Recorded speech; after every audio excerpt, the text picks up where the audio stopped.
तो अब definite integral की नेक्स्ट प्रॉपर्टी करते हैं, क्या बाउंड्स ऑफ डेफिनेट इंटीग्रल। अच्छा, ये वर्ड जो अपन यूज़ कर रहे हैं बाउंड्स, है ना, इसका मतलब क्या निकला कि इस प्रॉपर्टी को यूज़ करके हम डेफिनेट इंटीग्रल की वैल्यू नहीं निकाल रहे हैं। इस प्रॉपर्टी को यूज़ करके हम बेसिकली एक अंदाज़ा लगा रहे हैं। ठीक है, यदि इंटीग्रल डेफिनेट इंटीग्रल किसी फंक्शन का a से b है, तो इस वैल्यू को हम नहीं निकाल रहे हैं। इस प्रॉपर्टी को यूज़ करके हम एक अंदाज लगा रहे हैं। किस चीज़ का अंदाज लगा रहे हैं कि भाई ये डेफिनेट इंटीग्रल जो है वो उसकी मैक्सिमम वैल्यू जो है वो क्या हो सकती है ना, आई मैक्स इसको लिख लें अपन, और इसकी मिनिमम वैल्यू जो है वो क्या हो सकती है ना, आई मिन।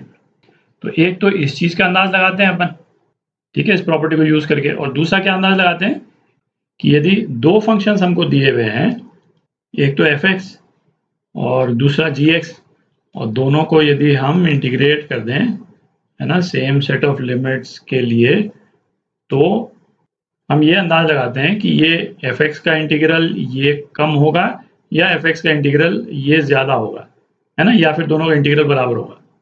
इस वाले केस में भी हम इसकी वैल्यू और इसकी वैल्यू नहीं निकाल रहे हैं, है ना, मतलब वैल्यू निकाल करके कंपेयर नहीं कर रहे हैं, है ना, दूसरे एस्पेक्ट्स यूज़ करते हैं और उसको यूज़ करके फिर हम कंपेयर करते हैं कि इनमें से डेफिनेट इंटीग्रल किसका ज़्यादा आएगा।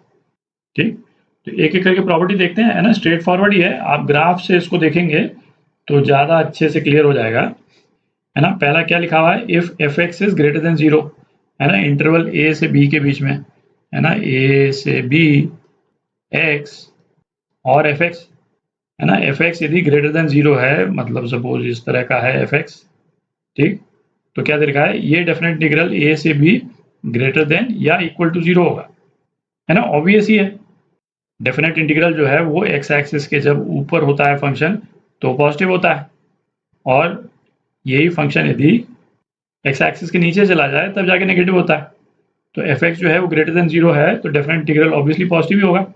ठीक, और यहाँ पे आप बोल रहे हैं भाई इक्वल टू 0 किस केस में आएगा, भाई ए इज इक्वल टू यदि बी हो जाए, ठीक, तो बेसिकली मतलब कोई एरिया ही नहीं हुआ, है ना, ऐसे वाले केस में जो है वो डेफिनेट इंटीग्रल 0 हो जाएगा, है ना। ये तो पहली प्रॉपर्टी हो गई। अच्छा, अब दूसरी प्रॉपर्टी, है ना, क्या बोल रहा है कि यदि F X is greater than G X, greater than और इक्वल टू जी एक्स इस इंटरवल में, अगेन ए टू बी, तब एफ एक्स का integral from A to B ये जी एक्स का interval from A to B से ज़्यादा होगा, है ना, ये भी ऑब्वियस ही है।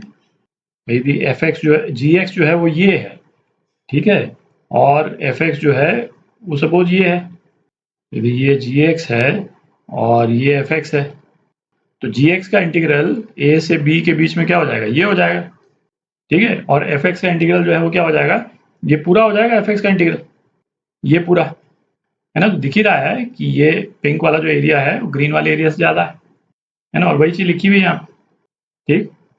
अच्छा, अब तीसरा पार्ट देखते हैं इसका। तो अब तीसरा पार्ट देखते हैं। तीसरे पार्ट में क्या बोल रहा है, if small M and capital M are the smallest and greatest value of the function F X defined on the interval A to B, है ना, ए से बी, इसके बीच में सपोज एफ एक्स जो है वो इस तरह से वेरी कर रहा है कुछ, ठीक है, इस तरह से वेरी कर रहा है। अच्छा, मिनिमम वैल्यू एफ एक्स की एम, है ना, ये तो मिनिमम वैल्यू हो गई, और मैक्सिमम वैल्यू एफ एक्स की क्या है, कैपिटल एम, है ना, ये मैक्सिमम वैल्यू हो गई। तो अब क्या बोल रहा है ना, ये तीन अलग अलग एरियाज हैं, है ना, इनको यदि आप विजुलाइज करें तो ये m इंटू बी माइनस ए, बी माइनस ए क्या है, ये बी माइनस ए है, उसको m से मल्टीप्लाई कर देंगे तो अपने पास में कौन सा रेक्टेंगल आ जाएगा, भाई ये रेक्टेंगल आ जाएगा, दिख रहा है, एक रेक्टेंगल तो ये आ गया अपने पास में, ठीक। अच्छा, capital M into B minus A, capital M into B minus A कौन सा रेक्टेंगल हो जाएगा, ये रेक्टेंगल हो जाएगा, है ना। मैं इसको ग्रीन से कर नहीं रहा हूँ, नहीं तो वो डायग्राम आपका ऐसा हो जाएगा, पर ये पूरा ये बड़ा वाला जो रेक्टेंगल है ना, ये पूरा ग्रीन रेक्टेंगल हो गया, ठीक है। और F X D X from A to B, मतलब इस फंक्शन का जो डेफिनेट इंटीग्रल है वो कौन सा एरिया हो गया, वो ये वाला एरिया हो गया, आप देख रहे हैं ये वाला एरिया हो गया। तो दिख ही रहा है ना, ग्रीन वाला एरिया जो है वो पिंक वाले एरिया से ज़्यादा है, और पिंक वाला एरिया जो है वो येलो वाले एरिया से ज़्यादा है ना, वही चीज़ लिखी हुई है यहाँ, ठीक। अच्छा, इसमें भी आप बोलेंगे भाई जैसे, है ना, इक्वल टू कब होगा, भाई इक्वल टू भी हो सकता है, in the sense F x जो है वो एक हॉरिजॉन्टल लाइन ही हो जाए, तो एफ एक्स डी एक्स जो है वो M into b minus A के बराबर हो जाएगा और capital M into B minus A के बराबर भी हो जाएगा। दिख रहा है ना, सारे एरिया जो हैं वो यही हो जाएंगे बस केवल। तो अब ये जो प्रॉपर्टीज़ हैं इनको अपन कैसे यूज़ करते हैं इसको देखते हैं, है ना। इसमें बेसिकली दो फॉर्म में यूज़ होती है ना। या तो ये आ सकता है कि ना A to B F X D X किसी एक वैल्यू से कम है ना। ये हम कुछ सपोज चेक करना है कि ये ट्रू है या नहीं है ना। या तो इस फॉर्म में आ सकता है और दूसरा किस फॉर्म में आ सकता है कि किसी एक फंक्शन का डेफिनेट इंटीग्रल किसी दूसरे फंक्शन के डेफिनेट इंटीग्रल से ज़्यादा है या कम है ना, लेस देन है, ग्रेटर देन है, क्या है। तो अब कुछ एग्जांपल्स करते हैं इसके। तो एग्जांपल करते हैं, है ना, show that 0 to 1 dx upon under root 1 plus X square ये पाई बाय 2 से कम है। ठीक, इसको यदि हम एफ एक्स मान लेते हैं, ठीक, तो यदि हम एक ऐसा फंक्शन जी एक्स ढूंढ लेते हैं जिसकी वैल्यू जो है वो पाई बाय 2 हो, मतलब जी एक्स डी एक्स 0 to 1, है ना, लिमिट्स तो ऑब्वियसली सेम होनी चाहिए, ये पाई बाय 2 हो और ये हम प्रूव कर दें कि एफ एक्स जो है वो जी एक्स से कम है इस इंटरवल में, है ना। ये इंटरवल का ध्यान रखना जरूरी है। इस इंटरवल में एफ एक्स जो है जी एक्स से कम है तो हमारा काम हो जाएगा, क्योंकि जी एक्स का इंटीग्रल तो हमने पता कर ही लिया है भाई, ये पाई बाय 2 है। और यदि एफ एक्स जो है वो जी एक्स से कम वैल्यू रखता है थ्रू आउट 0 to 1, तो उसकी इंटीग्रल वैल्यू जो है वो तो पाई बाय 2 से कम हो जाएगी। ठीक, तो अब आप देखें जी एक्स की क्या वैल्यू हम ले सकते हैं जिससे अपने पास में इंटीग्रल पाई बाय 2 आ जाए। अच्छा, इंटीग्रल पाई बाय 2 क्या है भाई, पाई बाय 2 तो एंगल है ना। तो जी एक्स का इंटीग्रल यदि एक इनवर्स फंक्शन के रूप में आ जाता है अपने पास में, तो इनवर्स फंक्शन जो है, इनवर्स फंक्शन का आउटपुट तो एक एंगल ही होता है। ठीक, तो जी एक्स को, है ना, इसमें थोड़ा सा मतलब हमको गैस कवर करना पड़ेगा, बहुत ज़्यादा इलेबोरेट गैस वर्क की जरूरत नहीं पड़ेगी, है ना। थोड़ा सा आप सोचेंगे तो आपको क्लियर हो जाएगा। भाई जी एक्स हम क्या ले सकते हैं, D X upon under root 1 minus X square ले सकते हैं, क्योंकि ये हमको मालूम है कि साइन इनवर्स एक्स यदि यहाँ पे आ गया तो साइन इनवर्स 1 जो है वो पाई बाय 2 होता है और साइन इनवर्स 0 तो 0 ही होता है। तो कौन सा फंक्शन है जिसका इंटीग्रल जो है वो साइन इनवर्स एक्स आएगा, है ना, under root 1 minus X square 0 to 1, है ना, ये क्या हो जाएगा साइन इनवर्स एक्स 0 to 1, है ना, ये क्या आ गया पाई बाय 2। ठीक, तो हमारे पास में जी एक्स तो आ गया। अब हम एफ एक्स और जी एक्स को कंपेयर करें जरा।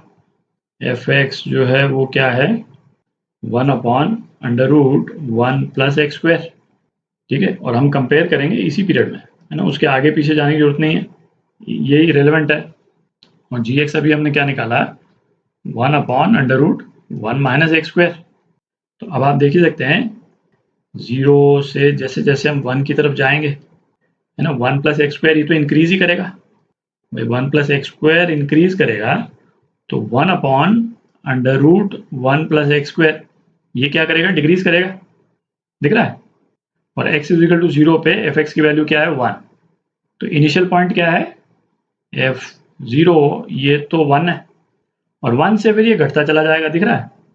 अच्छा, आप जी एक्स देखें, है ना, ये भी 0 पे क्या है, ये भी 1 है, पर इस वाले केस में 0 से हम 1 की तरफ जाएंगे तो 1 माइनस एक्स स्क्वायर जो है वो घटता चला जाएगा, 1 माइनस एक्स स्क्वायर घटता चला जाएगा तो 1 upon under root 1 minus X square ये तो बढ़ता ही चला जाएगा।